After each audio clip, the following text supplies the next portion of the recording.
जय श्री हरि विष्णु। दोस्तों, आपका मेरे चैनल में स्वागत है। आज हम आपको वैभव लक्ष्मी व्रत की कथा बताएंगे। एक बड़ा शहर था। इस शहर में लाखों लोग रहते थे। पहले के ज़माने के लोग साथ साथ रहते थे और एक दूसरे के काम आते थे। घर पर नए ज़माने के लोगों का स्वरूप ही अलग सा है।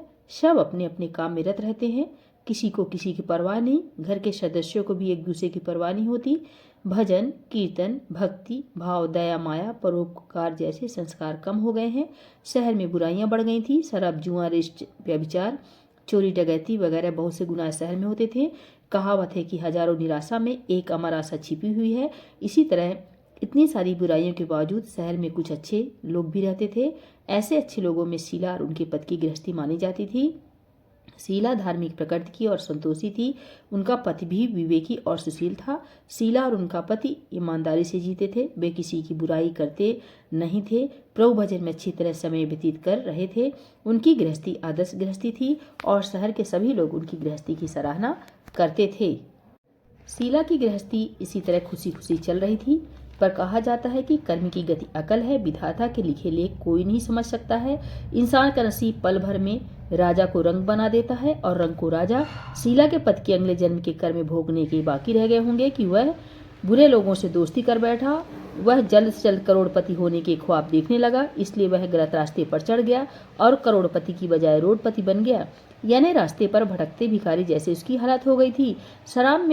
शहर में शराब, जुआ, रेस, चरस, गांजा वगैरह बंदियां फैली हुई थी। उसमें शीला का पति भी फंस गया। दोस्तों के साथ उसे भी शराब की आदत हो गई। जल्द से जल्द पैसे वाला बनने की लालच में दोस्तों के साथ रेस, जुआ भी खेलने लगा।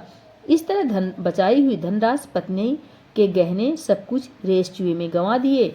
इसी तरह एक वक्त ऐसा भी था कि वह सुशील पत्नी शीला के साथ मजे में रहता था और प्रभु भजन में सुख शांति से वक्त व्यतीत करता था।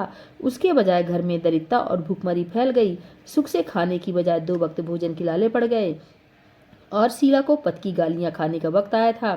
शीला सुशील और संस्कारी स्त्री थी। उसको पति के बर्ताव से बहुत दुख हुआ, किंतु वह भगवान पर भरोसा करके बड़ा दिल रखकर दुख सहने लगी। कहा जाता है कि सुख के पीछे दुख और दुख के पीछे सुख आता है, इसलिए दुख के बाद सुख आएगा। ऐसी श्रद्धा के साथ शीला प्रभु भक्ति में लीन रहने लगी। इस तरह शीला असह्य दुख सहते सहते प्रभु भक्ति में वक्त बिताने लगी। अचानक एक दिन दोपहर को उनके द्वार पर किसी ने दस्तक दी। शीला सोच में पड़ गई कि मुझ जैसे गरीब के घर इस वक्त कौन आया होगा। फिर भी द्वार पर आए हुए अतिथि का आदर करना चाहिए। ऐसे आर्य धर्म के संस्कार वाली शीला ने खड़े होकर द्वार खोला तो देखा एक माजी खड़ी थी। वे बड़ी उम्र की लगती थी। उनके चेहरे से अलौकिक तेज निखर रहा था। उनकी आंखों में से मानो अमृत बह रहा था। उनका भव्य चेहरा करुणा और प्यार से छलकता था। उनको देखते ही शीला के मन में अपार शांति छा गई। वैसे शीला इन माजी को पहचानती नहीं थी, फिर भी उनको देखकर शीला के रोम रोम में आनंद छा गया। शीला माजी को आदर के साथ घर में ले आई। घर में बिछाने के लिए कुछ भी नहीं था, अतः शीला ने सोचाकर एक फटी हुई चादर पर उनको बिठाया। माजी ने कहा, क्यों शीला, मुझे पहचाना नहीं? शीला ने सोचाकर कहा, माँ, आपको देखते ही बहुत खुशी हो रही है, बहुत शांति हो रही है। ऐसा लगता है कि मैं बहुत दिनों से जिसे ढूंढ रही थी वे आप ही हैं, पर मैं आपको पहचान नहीं सकती। माजी ने हंसकर कहा, क्यों भूल गई? हर शुक्रवार को लक्ष्मी जी के मंदिर में भजन कीर्तन होते हैं, तब मैं भी वहाँ आती हूँ। वहाँ हर शुक्रवार को हम मिलते हैं। पति गलत रास्ते पर चला गया। तब से शीला बहुत दुखी हो गई थी और दुख की मारी वह लक्ष्मी जी के मंदिर में भी नहीं जाती थी। बाहर के लोगों के साथ नज़र मिलाने में भी उसे शर्म लगती थी। उसने याददाश्त पर जोर दिया, पर यह माजी याद नहीं आ रहे थे। तभी माजी ने कहा, तू लक्ष्मी जी के मंदिर में कितने मधुर भजन गाती थी, अभी अभी तू दिखाई नहीं देती थी, इसलिए मुझे हुआ कि तू क्यों नहीं आती है, कहीं बीमार तो नहीं हो गई है। ऐसा सोचकर मैं तुझे मिलने चली आई हूँ। माजी के अति प्रेम भरे शब्दों से शीला का हृदय पिघल गया। उसकी आंखों में आंसू आ गए। माँ जी के सामने वह बिलक बिलक कर रोने लगी। यह देखकर माँ जी शीला के नजदीक सरके और उसकी सिसकती पीठ पर प्यार भरा हाथ फेर कर सांत्वना देने लगी। माँ जी ने कहा, बेटी, सुख और दुख तो धूप और छांव जैसे होते हैं। सुख के पीछे दुख आता है तो दुख के पीछे सुख आता है। धैर्य रखो बेटी। और तुझे क्या परेशानी है? तेरे दुख की बात मुझे सुना, तेरा मन भी हल्का हो जाएगा और तेरे दुख का कोई उपाय भी मिल जाएगा। माँ जी की बात सुनकर शीला के मन को शांति मिली। उसने माँ जी को कहा, माँ, मेरी गृहस्थी में भरपूर सुख और खुशियां थी। मेरे पति भी सुशील थे। भगवान की कृपा से पैसे की बात में भी हमें संतोष था। हम शांति से गृहस्थी चलाते, ईश्वर भक्ति में अपना वक्त व्यतीत कर रहे थे। यह कह हमारा भाग हमसे रूठ गया। मेरे पति को बुरी दोस्ती हो गई। बुरी दोस्तों की वजह से वे शराब, जुआ, रेस, चरस, गांजा वगैरह खराब आदतों के शिकार हो गए और उन्होंने सब कुछ गंवा दिया और हम रास्ते के भिखारी बन गए। यह सुनकर माँ जी ने कहा, सुख के पीछे दुख और दुख के पीछे सुख आता ही रहता है। ऐसा भी कहा जाता है कि कर्म की गति न्यारी होती है। हर इंसान को अपने कर्म भुगतने ही पड़ते हैं। इसलिए तू चिंता मत कर, अब तू कर्म भुगत चुकी है। अब तुम्हारे सुख के दिन अवश्य आएंगे। तू तो माँ लक्ष्मी जी की भक्त है। माँ लक्ष्मी जी तो प्रेम और करुणा के अवतार हैं। वे अपने भक्तों पर हमेशा ममता रखती हैं। इसलिए तू धैर्य रख के माँ लक्ष्मी जी का व्रत कर, इससे सब कुछ ठीक हो जाएगा। माँ लक्ष्मी जी का व्रत करने की बात सुनकर शीला के चेहरे पर चमक आ गई। उसने पूछा, माँ लक्ष्मी जी का व्रत कैसे किया जाता है, वह मुझे बतलाइए, मैं यह व्रत अवश्य करूंगी। माँ जी ने कहा, बेटी, माँ लक्ष्मी जी का व्रत बहुत सरल है। उसे वरद लक्ष्मी व्रत या वैभव लक्ष्मी व्रत कहा जाता है। यह व्रत यश प्राप्त करता है। ऐसा कहकर माँ जी वैभव लक्ष्मी व्रत की बीत कहने लगी। बेटी, वैभव लक्ष्मी व्रत वैसे भी सीधा साधा व्रत है, किंतु कई लोग यह व्रत गलत तरीके से करते हैं, अतः उसका फल नहीं मिलता है। कई लोग कहते हैं कि सोने के गहने की हल्दी कुमकुम से पूजा करो, बस व्रत हो गया। पर ऐसा नहीं है। कोई भी व्रत शास्त्रीय विधिपूर्वक करना चाहिए, तभी उसका फल मिलता है। सिर्फ सोने के गहने की पूजा करने से फल मिल जाता तो आज सभी लखपति बन गए होते। सच्ची बात यह है कि सोने के गहनों की विधि से पूजन करना चाहिए। व्रत की उद्यापन विधि भी शास्त्रीय विधि मुताबिक करनी चाहिए, तभी यह वैभव लक्ष्मी व्रत फल देता है। यह व्रत शुक्रवार को करना चाहिए। सुबह में स्नान करके स्वच्छ कपड़े पहनो और सारा दिन मन में जय माँ लक्ष्मी कीर्तन करते रहो। किसी की चुगली नहीं करनी चाहिए। शाम को पूरब दिशा में मुंह रख सके, इसी तरह आसन पर बैठ जाओ। सामने पाटा रखकर उसके ऊपर रुमाल रखो। रुमाल पर चावल का छोटा सा ढेर करो। उस ढेर पर पानी से भरा तांबे का कलश रखकर कलश पर एक कटोरी रखो। उस कटोरी में एक सोने का गहना रखो। सोने का न हो तो चांदी का चलेगा, चांदी का न हो तो नकद रुपया भी चलेगा। बाद में घी का दीपक जलाकर अगरबत्ती रखो। माँ लक्ष्मी जी के बहुस्वरूप हैं और माँ लक्ष्मी जी को श्रीयंत अति प्रिय हैं, अतः वैभव लक्ष्मी में पूजन विधि करते हुए सर्वप्रथम श्रीयंत और लक्ष्मी जी के विविध स्वरूपों का सच्चे दिल से दर्शन करो और उसके बाद लक्ष्मी स्तवन का पाठ करो। बाद में कटोरी में रखे हुए गहने या रुपए को हल्दी कुमकुम और चावल चढ़ाकर पूजा करो और लाल रंग का फूल चढ़ाओ। शाम को कोई मीठी चीज बनाकर उसका प्रसाद रखो। ना हो सके तो शक्कर या गुड़ भी चल सकता है। फिर आरती करके 11 बार सच्चे हृदय से जय माँ लक्ष्मी बोलो। बाद में 11-21 शुक्रवार यह व्रत करने का दृढ़ संकल्प माँ के सामने करो और आपकी जो मनोकामना हो वह पूरी करने को माँ लक्ष्मी जी को विनती करो। फिर माँ का प्रसाद बांट दो और थोड़ा प्रसाद अपने लिए रखो। अगर आप में शक्ति हो तो सारा दिन उपवास रखो और सिर्फ प्रसाद ग्रहण करते समय खाना खा लो। अगर थोड़ी शक्ति भी ना हो तो 2 बार भोजन कर सकते हो। बाद में कटोरी में रखा गहना या रुपया ले लो। कलश का पानी तुलसी क्यारी में डाल दो और चावल पक्षियों को डाल दो। इसी तरह शास्त्रीय विधि अनुसार व्रत करने से उसका फल अवश्य मिलता है। इस व्रत के प्रभाव से सब प्रकार की विपत्ति दूर होकर आदमी माला माल हो जाता है। जिसे संतान न हो उसे संतान प्राप्ति होती है। सौभाग्यशाली स्त्री का सौभाग्य अखंड रखता है।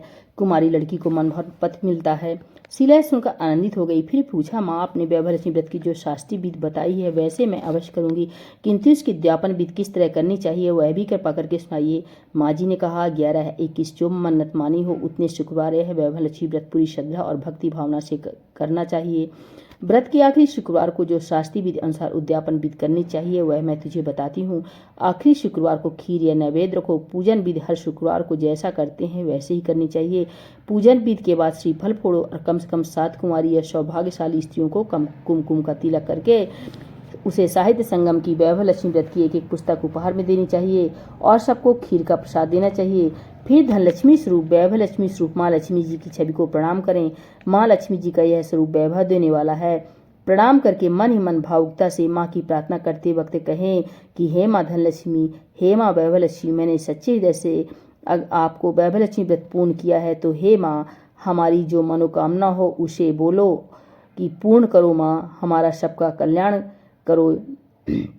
जिसे संतान न हो उसे संतान देना, सौभाग्यशाली स्त्री का सौभाग्य अखंड रखना, कुंवारी लड़की को मन भावन पति देना, आपका चमत्कारी वैभव लक्ष्मी व्रत जो करे उनकी सब विपत्ति दूर करना, सबको सुखी करना। हे माँ, आपकी महिमा अपरंपार है।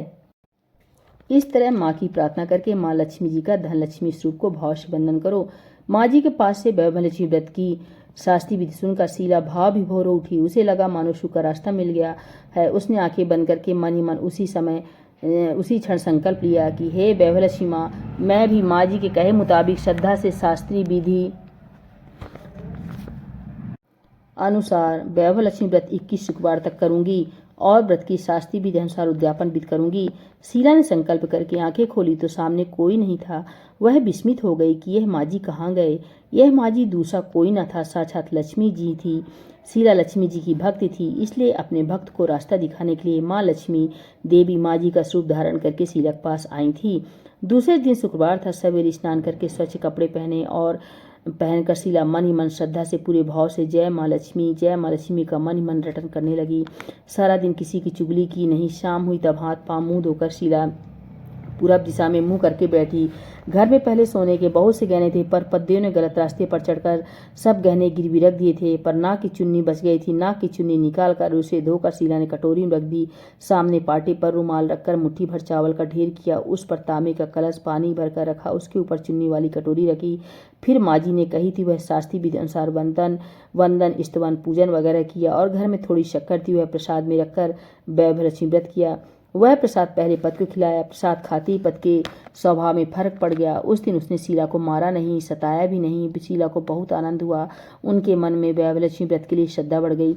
शीला ने पूर्ण श्रद्धा भक्ति से 21 शुक्रवार तक वैभव लक्ष्मी व्रत किया। 21वें शुक्रवार को माँ जी के कहे मुताबिक उद्यापन विधि करके 7 स्त्रियों को वैभव लक्ष्मी व्रत की 7 पुस्तकें उपहार में दी। फिर माता जी के धन लक्ष्मी स्वरूप की छवि को वंदन करके भाव से मन ही मन प्रार्थना करने लगी।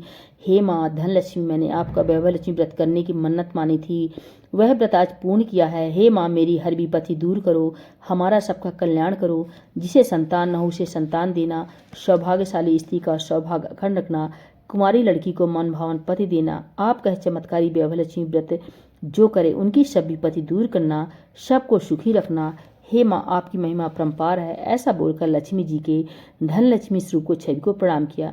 इस तरह शास्त्रीय विधि पूर्वक शीला ने श्रद्धा से व्रत किया और तुरंत ही उसे फल मिला। उसका पति गलत रास्ते पर चला गया था, वह अच्छा आदमी हो गया और कड़ी मेहनत करके व्यवसाय करने लगा। माँ लक्ष्मी जी के वैभव लक्ष्मी व्रत के प्रभाव से उसको ज्यादा मुनाफा होने लगा। उसने तुरंत शीला के गिरवी रखे गहने छुड़ा लिए। घर में धन की बाढ़ सी आ गई। घर में पहले जैसे सुख शांति छा गई। वैभव लक्ष्मी व्रत का प्रभाव देखकर मोहल्ले की दूसरी स्त्रियां भी शास्त्रीय विधि पूर्वक वैभव लक्ष्मी व्रत करने लगी। हे माँ धन लक्ष्मी, आप जैसे शीला पर प्रसन्न हुई उसी तरह आपका व्रत करने वाले सब पर प्रसन्न होना, सबको सुख शांति देना। जय धन लक्ष्मी माँ, जय वैभव लक्ष्मी माँ। तो दोस्तों, ये कथा अच्छी लगी हो तो प्लीज़ लाइक सब्सक्राइब करना ना भूलें। नमस्कार दोस्तों।